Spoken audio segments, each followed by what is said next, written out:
Apat ang patay sa pamaril ng isang lalaki sa isang birthday party sa Caloocan City.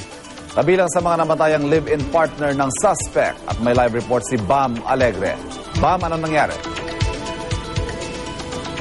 Ivan, nauwi sa karumal-dumal na krimen ang isang simpleng birthday party sa Sierra Nova Royal Subdivision sa Bagumbong, Caloocan City.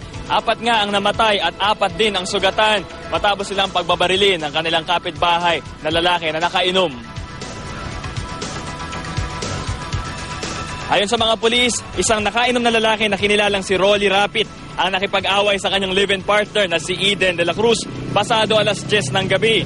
Dahil sa alitan, binaril umano ni Rapit ang live-in partner gamit ang 9mm pistol na isa sa mga namatay. Matapos nito ay lumabas siya at pinagbabaril ang mga kapitbahay na wala namang kaugnayan sa kanilang away at nagsasaya lang sa isang birthday party. Namatay sa ospital sina Benjamin Templonuevo at ang ina niyang si Elizabeth Templonuevo. Namatay din ang isang Arnold Diaz. Hawak na ngayon ng pulis Caloocan ang suspect. Iba, nakausap natin yung suspect habang naka-PHR rito sa Barugo Police Station at medyo nahimasmasan na siya maliban sa hangover. Pero nung tinanong natin siya bakit napunta sa ganito, bakit nauwi sa ganitong sitwasyon yung kanilang away, ay wala siyang maisagot. Umiyak na lang siya sa ating harapan. Yan muna ang latest dito sa Caloocan City. Balik sa'yo, Ivan.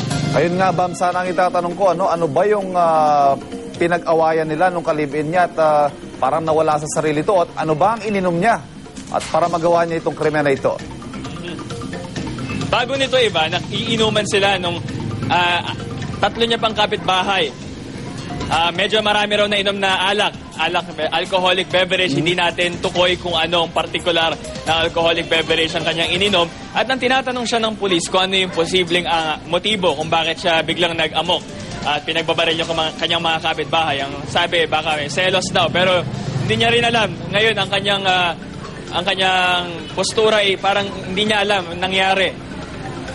Pero nung tinanong natin siya kung ano yung kanyang mindset, sinasabi niya na humihingi na lang siya ng tawad doon sa mga naiwang pamilya. At yun nga, hindi na siya makausap maayos. Iniiyakan na lang siya iniiyakan na lang niya tayo, Ivan. Bam, ba't may baril itong suspect? Hindi rin natin alam. Ang alam lang natin, dati siyang seaman at medyo may konti siyang weld. Hindi rin natin alam kung paano niya nakuha to, kung meron siyang legal papers sa kanyang baril. Pero isa pang information pala, Ivan.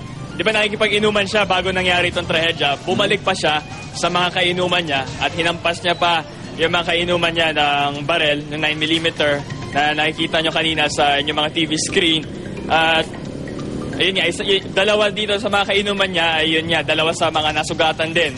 May tama sa ulo yung isa at yung isa naman sa may gawing kilay. Ivan? Okay, maraming salamat. Bam Alegre.